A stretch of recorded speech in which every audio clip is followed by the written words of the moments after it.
The man in the car we're following over there is Bobi Wine. He's a Ugandan pop star turned politician. He's opposed to the local government, which he accuses of undermining democracy. He organized this last-minute, unauthorized protest.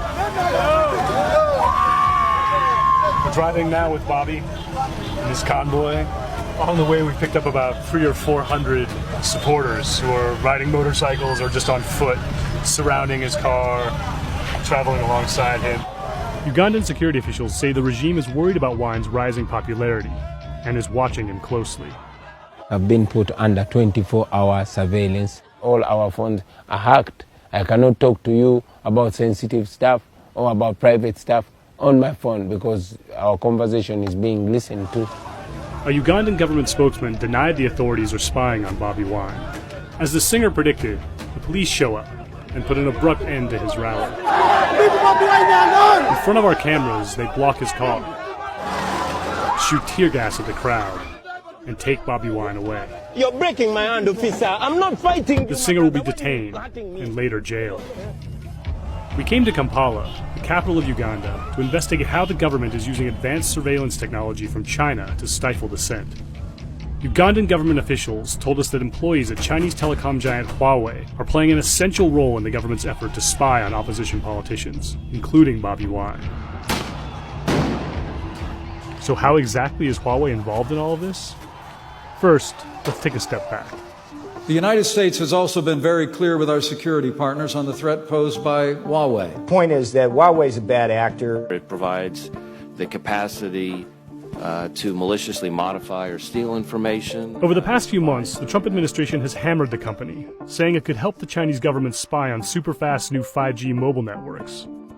Huawei has denied spying on behalf of any government and said doing so would be corporate suicide. The European Union is defying the United States warning to ban Chinese telecom giant Huawei. The debate spread all around the globe, with governments forced to take a stand, either accept Huawei or ban it. Huawei has made itself indispensable in many countries, rich and poor, selling smartphones, software, and cell towers that allow people to connect to the internet. In Uganda, where Huawei has obtained a number of lucrative government contracts in recent years, the Chinese giant supplies most of the 3G and 4G cell towers. Giant surveillance centers like this one, which cost millions of dollars to build. This is the new facility behind these blue gates. Looks like it's going to be pretty big. And surveillance cameras equipped with facial recognition. Even in this village where a lot of the homes don't have electricity, there's a brand new set of surveillance cameras behind me. Over you go.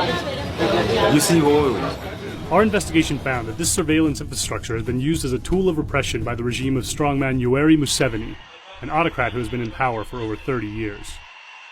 Opposition politicians and activists accuse him of rigging elections and beating up or even killing opponents to stay in power, which he has denied. In recent years, the opposition has become more vocal and therefore more dangerous in the eyes of the government. Especially Bobi Wine, a star singer who has said he wants to run for president. We found that to closely monitor and stop activists like him, Huawei staff helped the government put in place an advanced surveillance system. This system is based on 3 core tools: video cameras, phone tapping, and cracking password-protected devices. First, there are cameras. Dorothy Mukasa is an activist who wants better protection of privacy rights in Uganda. She showed us the police's brand new surveillance system in this busy neighborhood. All the roads around are constructed by Chinese. Wherever there is a new road, there should be a camera. Okay. This is part of the contract for all the Chinese companies doing construction. At this intersection, we counted 9 cameras. Protected by sharp spikes, they're scattered throughout the bustling capital, and even in remote slums. She explains that Huawei installed and trains the police to use a network of 5,000 cameras as part of a program called the Safe City System. This monitoring system is one of Huawei's flagship products, and it's already rolled out across China. In promotional videos, the company claims that its cameras, equipped with artificial intelligence, can help police catch criminals even before they commit crimes. This man is very suspicious. But activists like Dorothy Mukasa say the system is not only being used to make the city safer. Everybody wants a criminal-free city. We've seen government target opposition more than criminals. So they will confine you to your home, make sure you don't mobilize. And the government doesn't only watch what activists are up to, it also taps their phones to listen to their conversations. A former official who helped run one of the government's surveillance programs agreed to talk to us. He asked us to conceal his identity.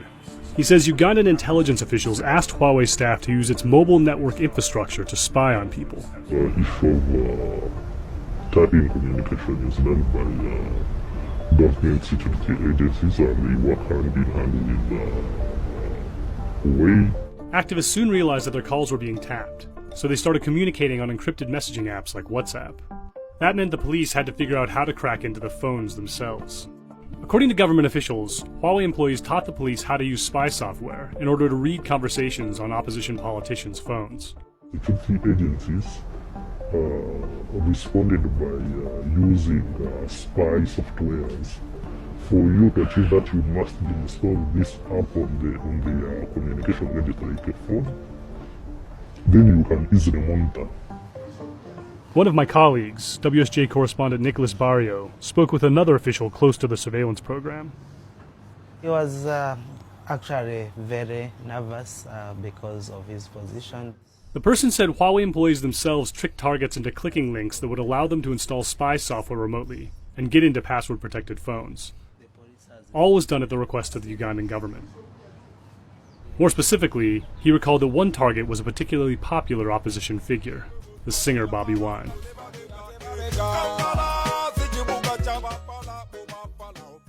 It was hard, but Huawei cyber experts are good. They worked with us, and we broke into Bobi Wine's encrypted messages and the messages of his entire team.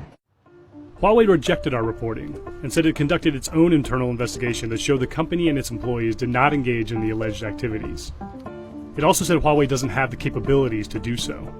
The company added that its employees are prohibited from compromising privacy and breaching laws. We found that Huawei employees worked at the request of Ugandan officials, who have broad powers under the law. A Ugandan government spokesman told us in an email that its police and intelligence agencies work with Huawei technicians to bolster national security. However, he said he was not at liberty to discuss specifics. Beautiful. Thank you. We met Bobi Wine at his house in Kampala.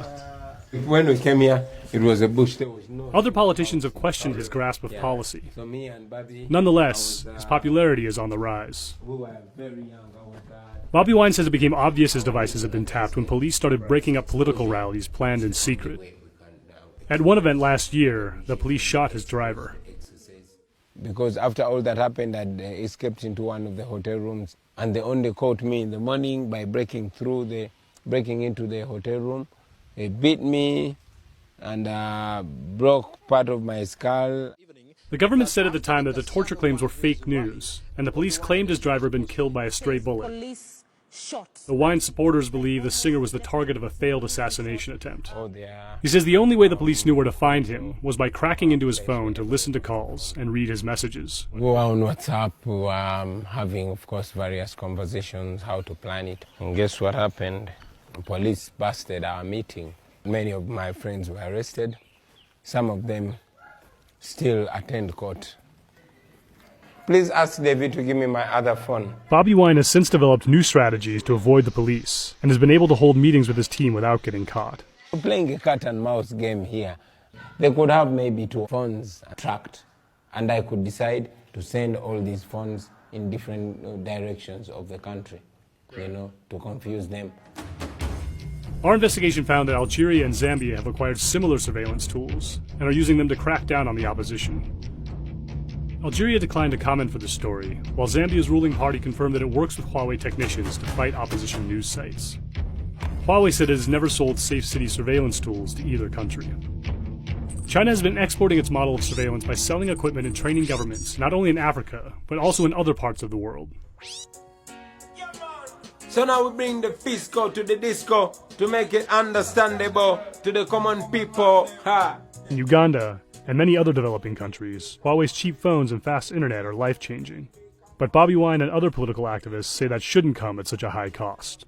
Alright, if I ever had the opportunity to change the way that my people them live. I would abolish all the oppressive taxes them. That would be my